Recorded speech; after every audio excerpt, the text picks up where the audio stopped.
If you are struggling throughout the day with your energy, or you're having heavy, irregular, or frustrating periods, if you're feeling crazy, impatient, anxious, or really low in your mood throughout your month, this episode is going to create a lot of clarity and first steps to get you results, sister.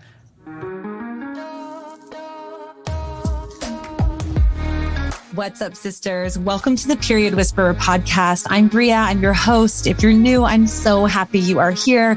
I'm your perimenopause and menopause sister, your holistic trainer, hormone specialist, translator of your female body. I'm a recovering people pleaser and hustle addict turned body whisperer and hormone decoder. And I am here to help you de-stress your body, decode what it is saying, become the CEO of it, and own your own health, energy, and weight loss again. This show is for you, the overwhelmed, overworked, underappreciated stuck woman who dreams of a body they feel strong, energetic, and sane in. The woman who knows that she shouldn't just wave the white aging flag and believes in a body and life of peace, love, and purpose. But you don't just know how to get there yet. So if you are stuck in your body, your energy, your life, you are in the right spot. Let's lean in and learn what our bodies are saying to us. Hey, sister. Bria here, your fellow perimenopause struggler. How are you feeling in your body today? How is life going for you? Have you ever noticed in yourself these times, where all of a sudden you're like, why is my period here all of a sudden? Or why hasn't my period come yet? Or, oh my gosh, I feel like it's a bloody murder scene in the shower. Or why do I feel like last week I could handle so much and this week I want to bite everyone's heads off? If you've been struggling with any of these things, I feel you, and I want to cover some really important things today. But when I really was descending into the beginning of what I like to call hormonal chaos, the beginning depths of perimenopause. And this happens at different parts of perimenopause for people. But for me, before I even knew what perimenopause was, when I started noticing all these things, really, I started feeling really exhausted. I started gaining weight around the belly, which didn't make any sense to me. I started having crazy cravings. I started struggling with more anxiety, with lower moods. I started having a lot of sleep issues. It was ultimately the sudden irregularity in my period that had me decide it was time to go and have a checkup, which, is obviously important. I wish that we didn't take so long to that point. I mean, that must have been a couple years of me feeling frustrated before I took that step. But it's good whenever we start to see changes in our actual menstrual cycle. It is a really important time to always go and have a checkup.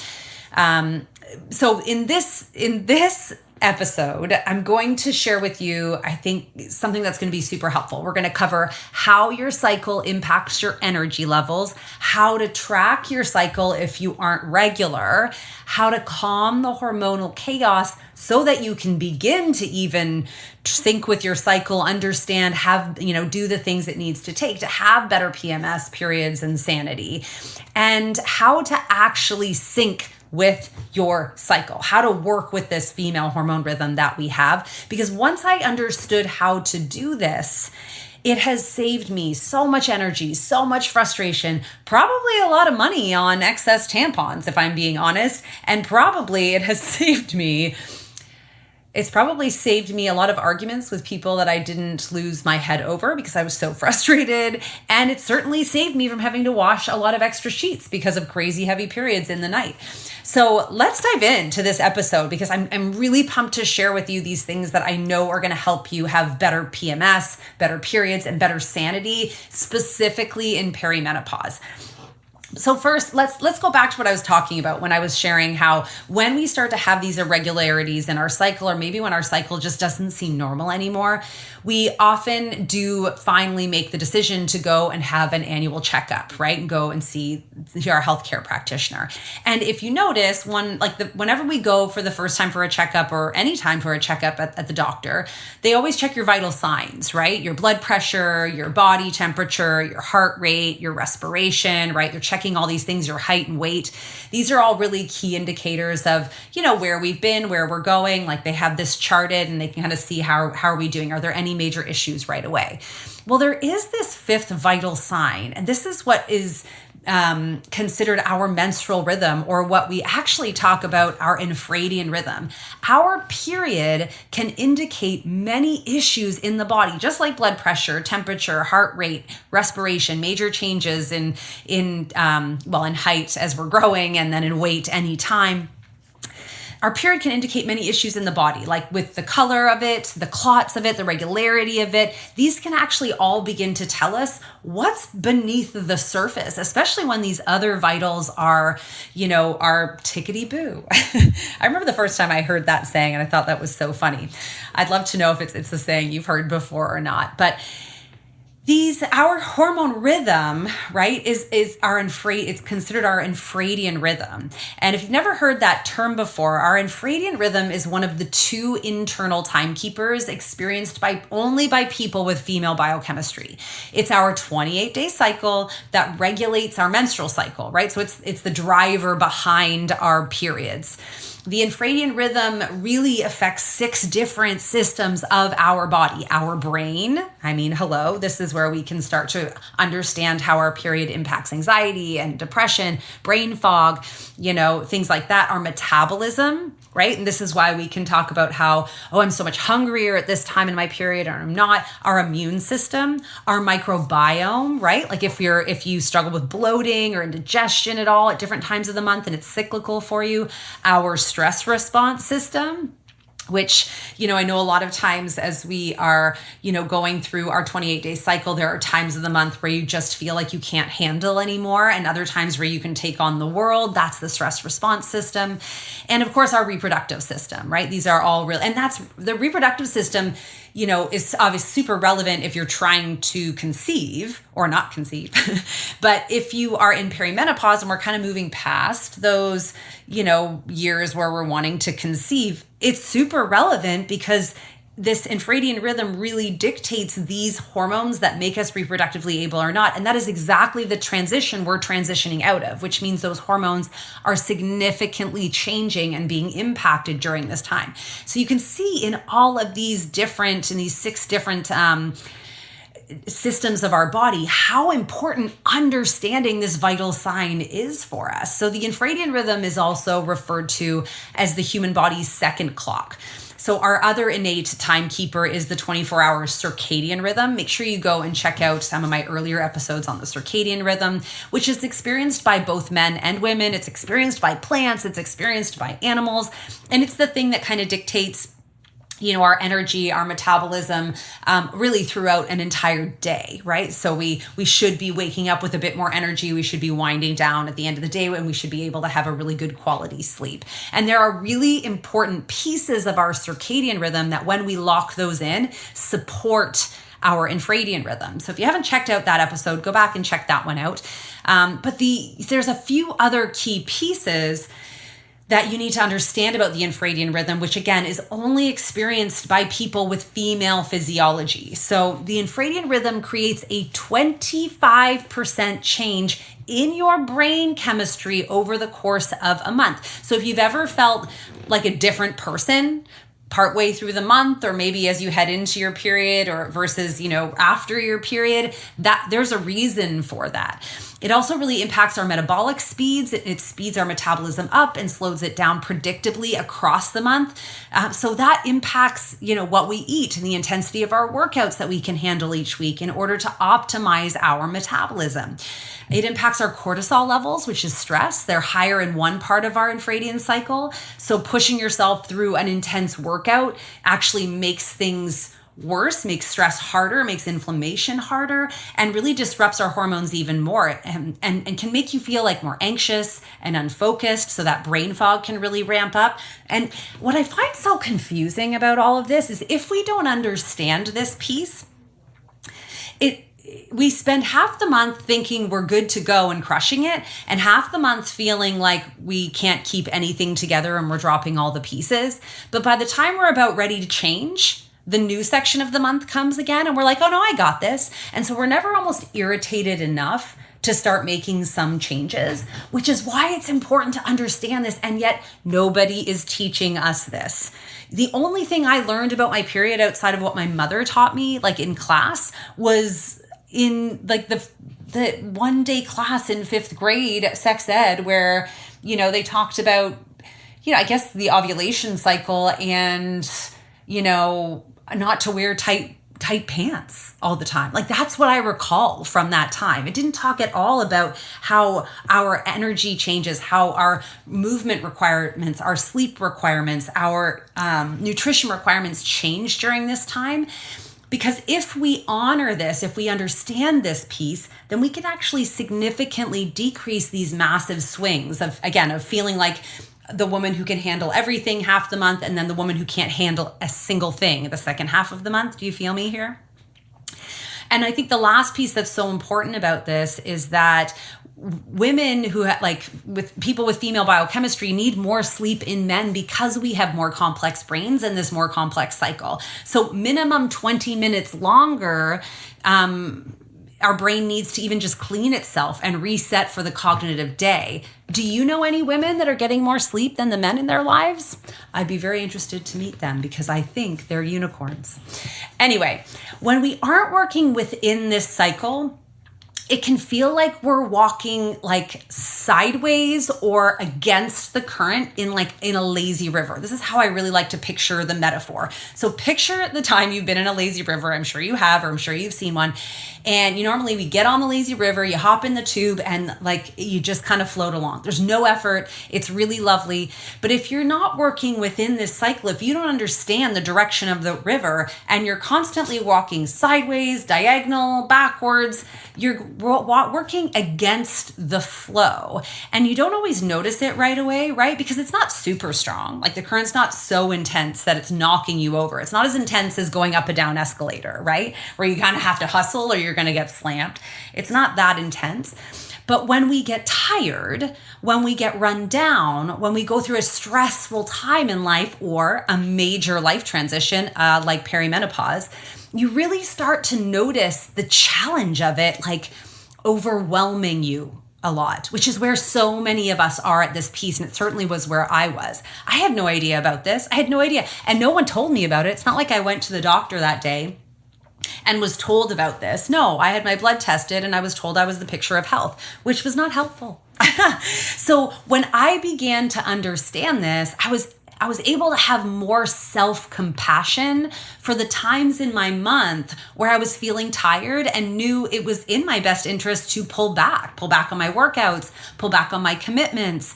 And also when I knew I could push through, right? That it was okay for me to give it my all and maybe even a little more because I had the reserves to do that.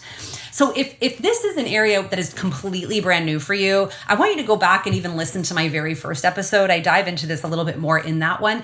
But I also encourage you to pick up the book In the Flow by Alyssa Vitti. She's like the OG of who really started sharing about the infradian rhythm and gives you that great understanding. So if you like to read or you like to Audible and you really want to geek out on this stuff like I did, I highly recommend picking up that book, checking it out.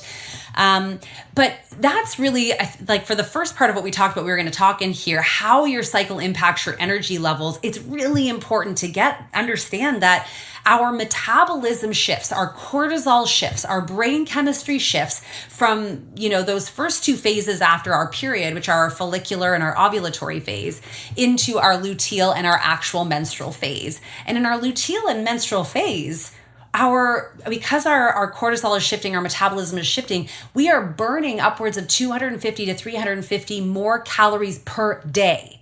And our brain chemistry is changing, so we need more sleep. So our energy demand increases significantly. When we don't know to meet that energy demand, guess what happens? Brain fog, cravings, our inability to actually recover from a workout, frustration, irregular periods, right? And as things get worse, if we never actually figure out how to move with it, then this all compounds up because we're in perimenopause. It gets worse and worse and worse.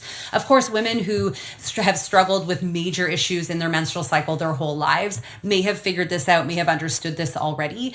But if you had a fairly normal rhythm, or what you thought was a normal rhythm, and you're just heading into perimenopause like I was, it can really blow you out of the water because you just don't understand. So it's an area of life that we have been vastly uneducated in.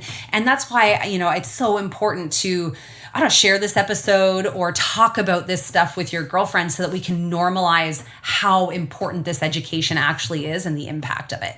So now that we have a better understanding of how your cycle impacts your energy, your question might next be like, how do I track my cycle if I'm not regular, right? If you are regular or you're mostly regular, I highly recommend you grab an app.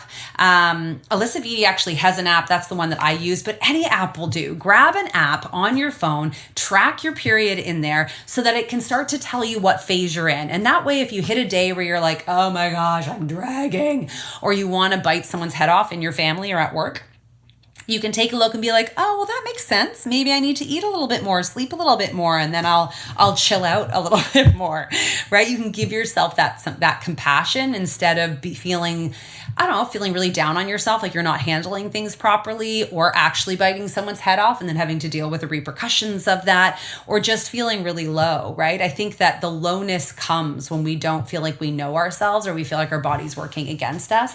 But so start tracking by just grabbing an app or making a note. But if you aren't having a regular cycle, which starts to happen, right? In perimenopause, because what's happening is our hormones should be reducing, and they should be reducing fairly evenly. So inevitably, in a healthy cycle, in a managed cycle, we should sort of stop having really regular periods, but much later. If you're early in your perimenopause, like 35 to 45, and you're having irregular periods, that has everything to do with your lifestyle choices and your stressors in your life. And that pretty much means you're in hormonal chaos. So we need to reduce that piece. And what I think many of my clients get really annoyed with me about is we start working together and they're like, my period came back.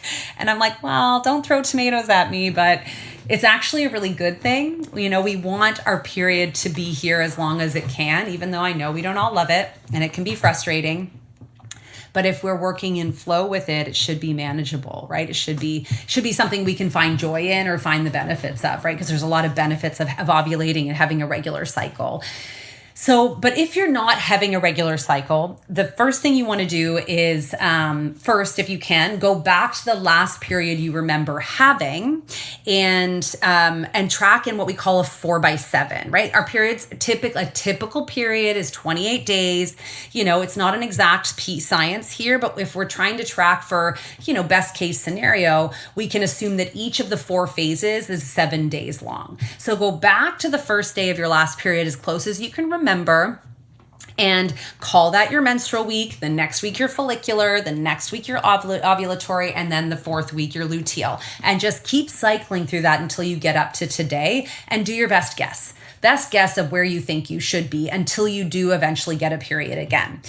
If you definitely aren't ovulating, like if you are on birth control, you're not ovulating, if you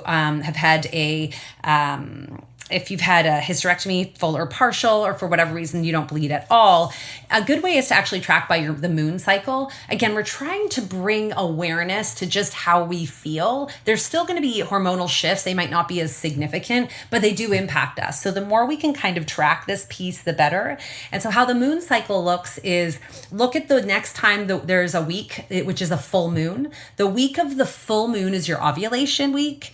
After that, the moon gets smaller. That's called the waning moon. So that would be the luteal phase. And then we have the new moon, which there's no moon. That week would be your menstrual phase. And then the waxing moon, the growing moon, which would be your follicular phase. So you can also just track by that. And again, we're just bringing regularity to it. It's not going to be an exact science, but when you start to habitually notice the shifts in your energy in these cycles, then you can start to work within them. They might not line up with the moon, but at least then you know where they are. And ultimately you can track your temperature, right? We can track our temperature because we know the body temperature raises during ovulation if you want to be really, really intense about it that way. Or you can just pay attention every day, right? Every day you can just make a little note in a journal. How did I feel today? Do I have energy? Do I feel more tired? Do I feel less patient? And you should be able to start to see patterns in there. But listen, no matter what, if you are in hormonal chaos, and what that looks like is you're trying to release weight and you can't, you aren't sleeping well throughout the night, you're having night sweats, you're having bloating issues, you're having really crazy periods, or irregular periods, you feel like your PMS is all over the place, you're really frustrated, you're having hot flashes and night sweats, you're having a lot of anxiety. If you are in this hormonal chaos, or your hormones are dysregulated, which arguably is kind of what happens when we're on birth control, right? Like we seem to think our hormones are being regulated then, but they're not regulated the way they should be, the way they're naturally meant to be. So if you're in hormonal chaos, like a child having a tantrum, you must calm the chaos before you can even get to the root of the issue. So before you can even start to cycle sync with your cycle, right? You need a month at least to heal and really eliminate inflammation as best as possible. And this looks like committing to 4 to 6 weeks of cutting out inflammatory foods, cutting out workouts. Yes, cutting out your workouts and just doing 10,000 steps every day and adding in some yoga throughout the week. It looks like daily stress management practices, right? Deep breathing a few times a day, meditating if that's your jam, leisure time, like actually reading or doing something just for you. And it looks like prioritizing sleep 7 to 9 hours every single night. Now, for many of us, this can feel really hard. Like for me, cutting out inflammatory foods seemed really, really challenging. Like how could I actually sleep 7 to 9 hours when I wasn't sleeping? Like even letting go of some of my workouts was hard because I'd really identified with that in my life. Like this was a part of who I am. If I'm not doing this, who am I, But the accountability, the motivation, the community that can come with something like one-on-one coaching or group coaching in things like my Perimenopause Posse or in Midlife Mojo program, these are designed to support that as well as give the tips and tools and strategies in each of these to make them easier. If you can go out and spend the next 4 to 6 weeks just cold turkey, cutting out the inflammatory foods, cutting out your workouts and doing 10,000 steps and maybe 3 yoga classes a week, doing your daily stress management practices and sleeping 7 to 9 hours, sister, go for it. But if you cannot seem to get that rhythm going for you, because listen, those 4 things are like basic foundations, right? This is like teaching your child the letters of the alphabet before you teach them the sounds, before you teach them to string them together to read. These are the foundations of health. Food that isn't inflammatory, basic general functional movement, stress management, and sleep are functional health foundational basics. So if you are struggling to implement this in a regular way, it's the same thing you would do for your kids if they come home and they're struggling with calculus. You get them a tutor, right? You get them a coach, you get them some help.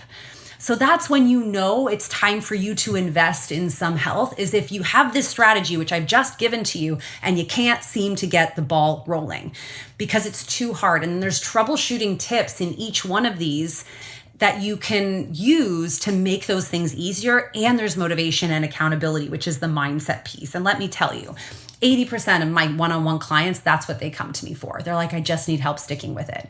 I need motivation. I need the education and the understanding around it so I stay focused on it. Because, you don't just get to heal for 4 to 6 weeks and then go back to the way things were. Next, after that healing time, you need to optimize your metabolism, your thyroid, your liver function, and your gut health. That's a whole other, 4-step strategy that we do for 4 to 6 weeks.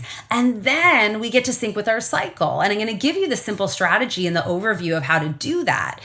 But there's, again, in each one of these phases, there's tips and tools to help you go deeper on that. And there's coaching and motivation and accountability and community support to help you stay the course, right?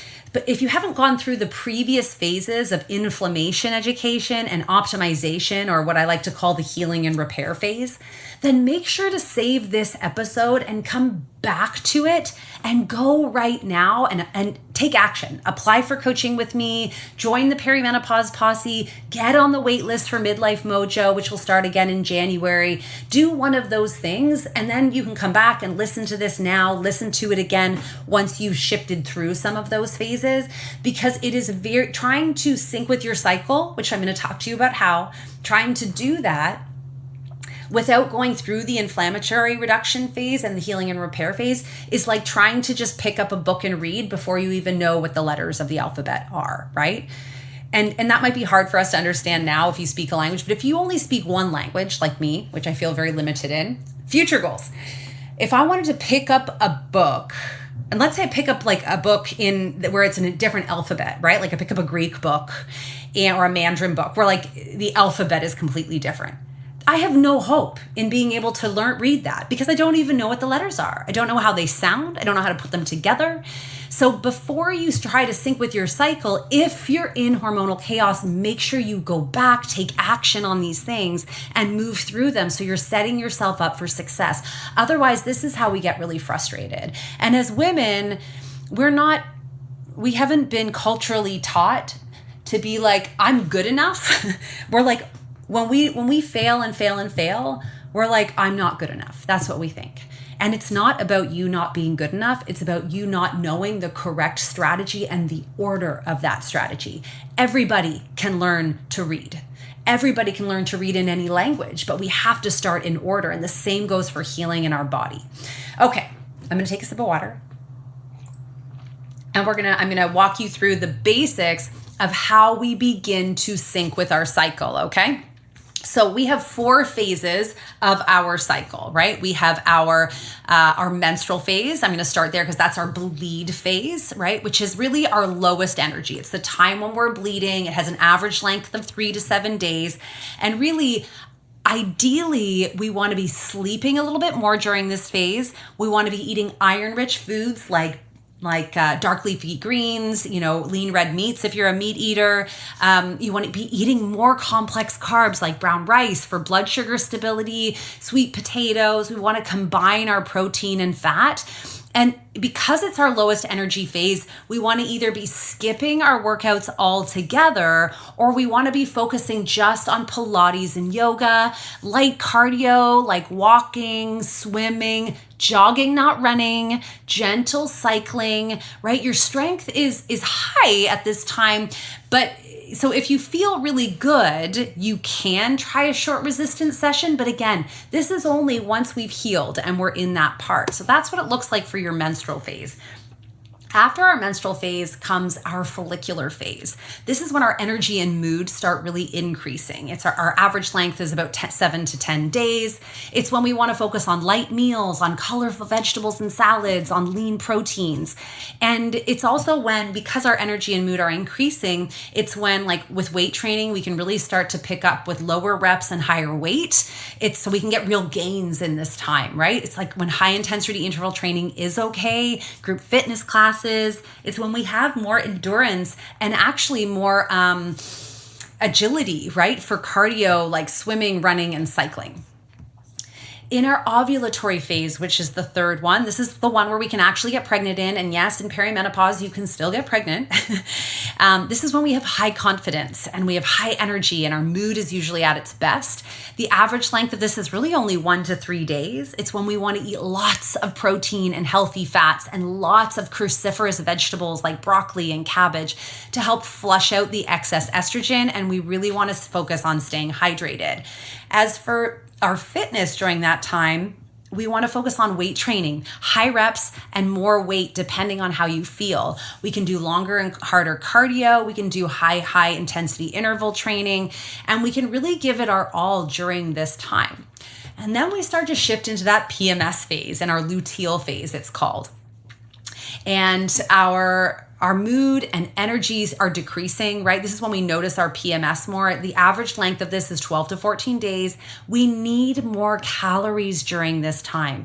I like to make sure I'm eating more at my breakfast, more at my lunch. And we want to be eating warm foods like soups and eating root vegetables, foods high in magnesium like avocado and dark chocolate.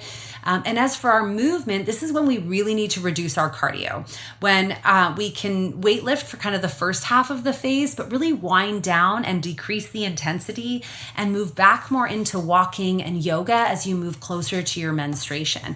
When you follow this, once you've calmed the hormone cycle or the hormone chaos, and you've reached a point where you are able to release weight without a lot of excess training and you're sleeping a little bit better, this is when we can actually really take advantage of cycle syncing.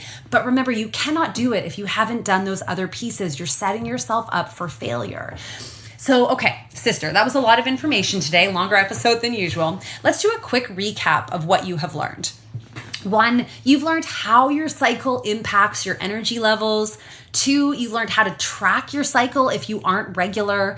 3, you learned how to calm your hormonal chaos so you can begin to sync with your cycle. And 4, you've learned how to begin to sync with your cycle if you're there, if you're at that point. If you do anything today, take one action from this episode. Maybe it's start tracking with your cycle. Go grab an app, download a free app, and just track where you think you are. Join the Perimenopause Posse if you're in complete hormonal chaos and you have no idea what you're doing and you cannot seem to start this on your own. Then join the posse or apply for one-on-one coaching with me or get on the wait list for Midlife Mojo in January. If you're like, I can't think of anything right now, and you need a plan for the future, just get on the wait list. Then you'll know at least you're getting the details and the best pricing. You already have that plan ready for you. All the links for these are in the show notes. But do one thing. Take action, right? If we don't take action, then it becomes, kind of a pointless exercise. And as a bonus, share this episode with a sister, a friend, a coworker who might need it. I get so many amazing messages from you guys that you heard this episode from someone, like, again, a coworker, a friend, a sister, a cousin, and I deeply appreciate that. So please keep that coming because, the biggest hurdle for most of us is that we don't even know what's happening in our body. We don't know where to go. We don't know why we're feeling this way. And this is why I made this podcast, to share with other women, to help them normalize and understand this topic, what's actually happening, that it's a big deal, that they need to know about it, that they don't need to suffer. So share this and take one action and go out, be more in your life and not just less on a scale. We'll catch you in the next episode. Thank you so much for joining me on the Period Whisperer podcast. I want to encourage you to reach out to me directly and message me if there are topics or things you're struggling with so we can address those right where you are at. And of course, if you loved this episode, if you learned something, make sure to share it with your friends and please rate and review it wherever you get your podcasts.